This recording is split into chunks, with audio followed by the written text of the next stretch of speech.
Coba keluhannya apa sebutin nak?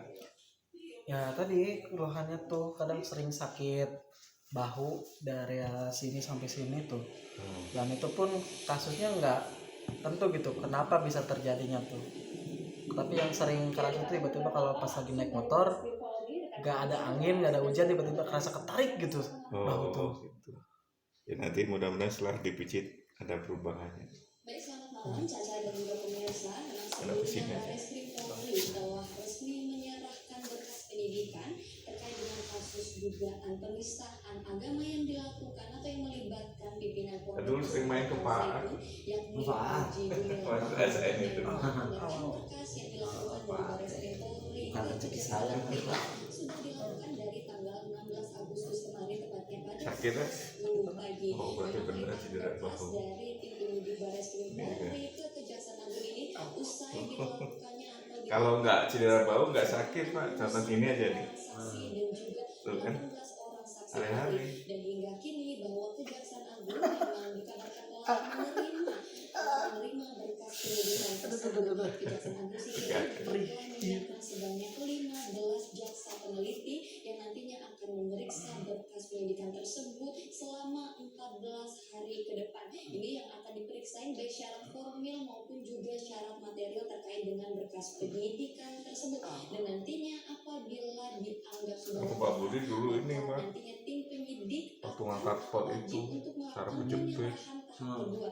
Penyerahan tahap kedua ini Kalau pakai duduknya sakit berdiri. sejumlah barang bukti dan juga tersangka. Memang diketahui bahwa Panji Gumilang itu sendiri sudah ditetapkan sebagai tersangka atas kasus dugaan penistaan agama ini, di mana ia juga sudah resmi ditahan. Yang udah pindah ke Jakarta malah kerasa. 21 mendatang, 21 Agustus mendatang. Sampai pagi kerja. Terkait dengan kasus ini, Panji Gumilang ini dikenakan dengan pasal berlapis, yakni ada 3 pasal berlapis. Yang pertama, ada 14 ayat 1 Undang-Undang Nomor 1 Tahun 1946 ini terkait dengan peraturan hukum pidana dengan ancaman 10 tahun penjara. Yang kedua, yakni terancam Undang-Undang ITE dengan ancaman hukuman 6 tahun penjara. Dan yang ketiga, terkait dengan penodaan agama dengan ancaman 5 tahun penjara. Kembali ke studio Caca. Ya, terima kasih Syahda atas laporannya langsung dari Barreskrim. Langsung saja sekarang kan saya tanya kepada Pak Ahmad Nurwahid. Pak, dari sini, dari Pak Heru, Pak Taufik mengatakan BNPT sangat sulit ya Pak ya untuk menjangkau MUI KW9 yang masih aktif di Al Zaitun. Seperti itu kan?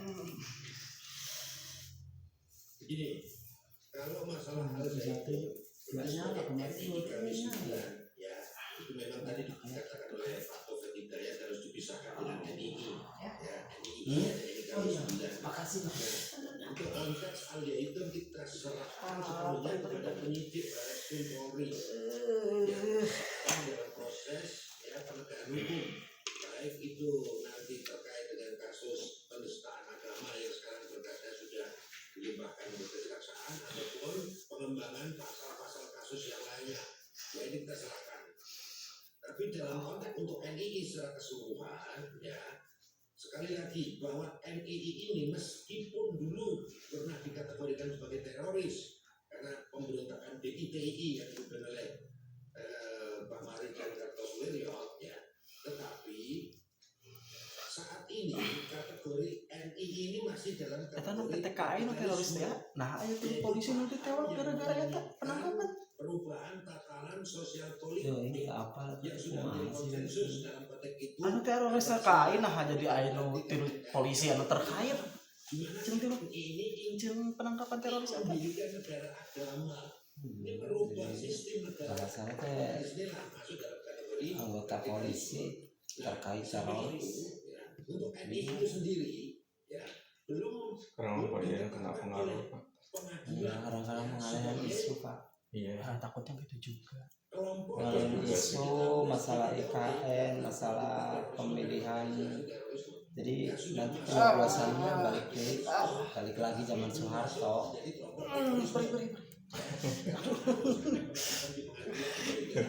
sudah mendapatkan penetapan dari pengadilan tergabung atau masuk dalam list Jangkit ya Pak, setan bikin kafe.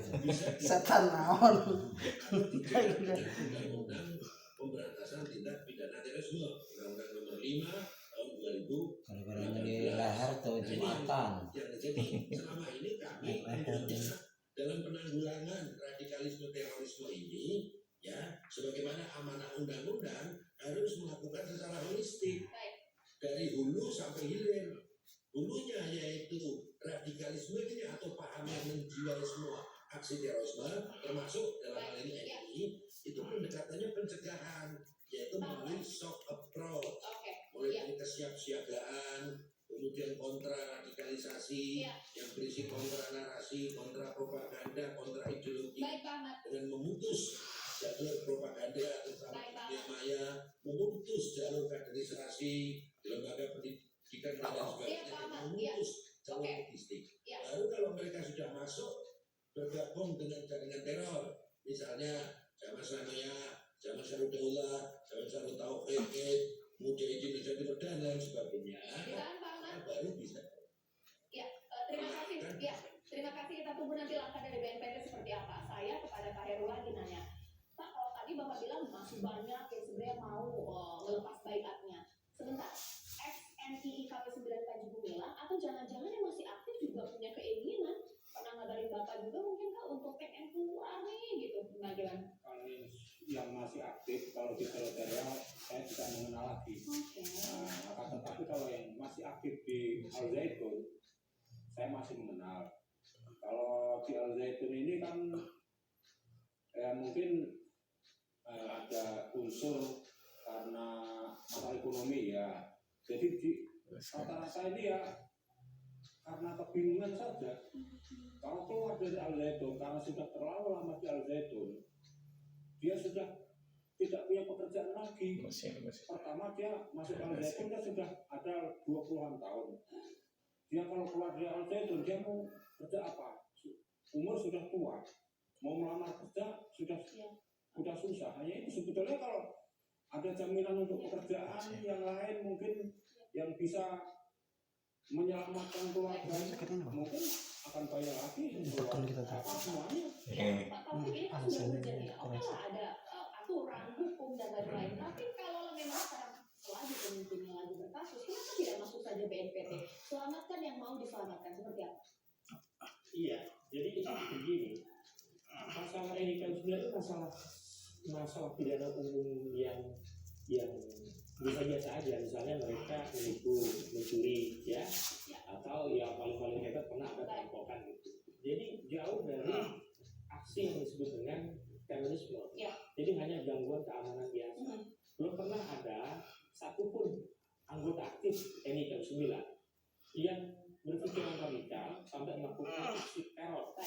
Jadi ini ranahnya adalah ranah kepolisian. Nah, namun yang paling penting adalah bagaimana negara memandang mereka yang masih aktif maupun mereka yang sudah mantan sebagai anak bangsa yang harus yang harus diselamatkan. Contoh misalnya di Al Zaitun itu kan para pekerjanya ada di dalam. Kalau misalnya 5.000-an.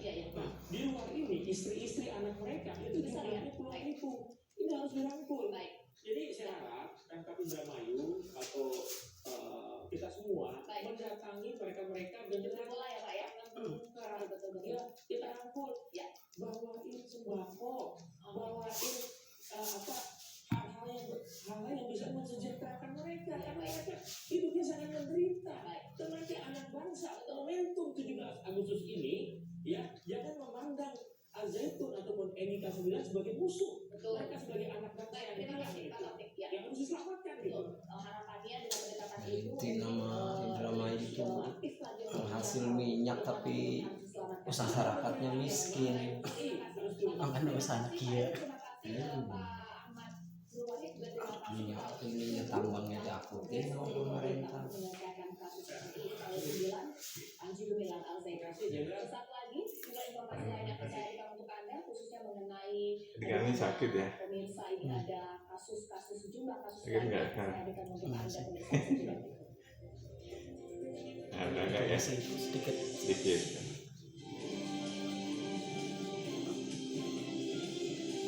Udah lemes itu.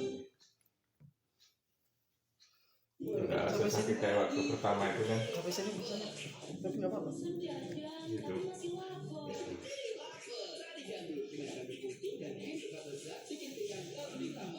kan? Nih, Masih. dikit ya.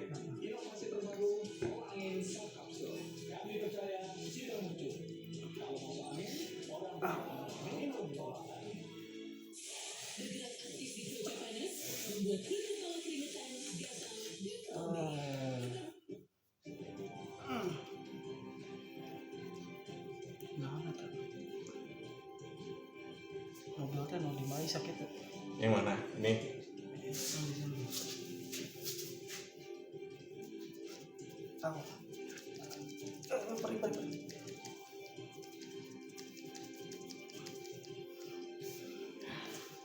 Coba cek Pak. Rasa sakit gimana? Kalau nggak lagi itu nggak bakal Oh terasa itu sakit. ya. Oh. Iya nggak bakal terasa. Karena kalau misal cuma kerasa doang langsung bingung mau dikerakin kemananya tuh. Ya, ini teh cedera bahu cuman ringan. Gitu.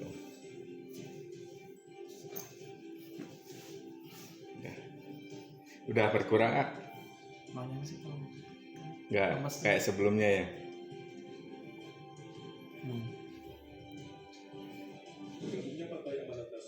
Masih kerasa? Gak paham. Ya mungkin udah beres. Udah beres ya. Ya. Soalnya kan kalau baru sakit tuh tahunya Oh. di mana. Beda kalau pas parah kan buat ngangkat aja sakit gitu. Perasaan dari sini kan ciri-cirinya ini. Ini kan enggak. Ini kan dari sakit kan sekarang enggak kan? Nah, terus mudah. Kesini tuh kerasa. Ya. Ya. Ya, nanti setelah dipijit bedanya gimana lah. Ya.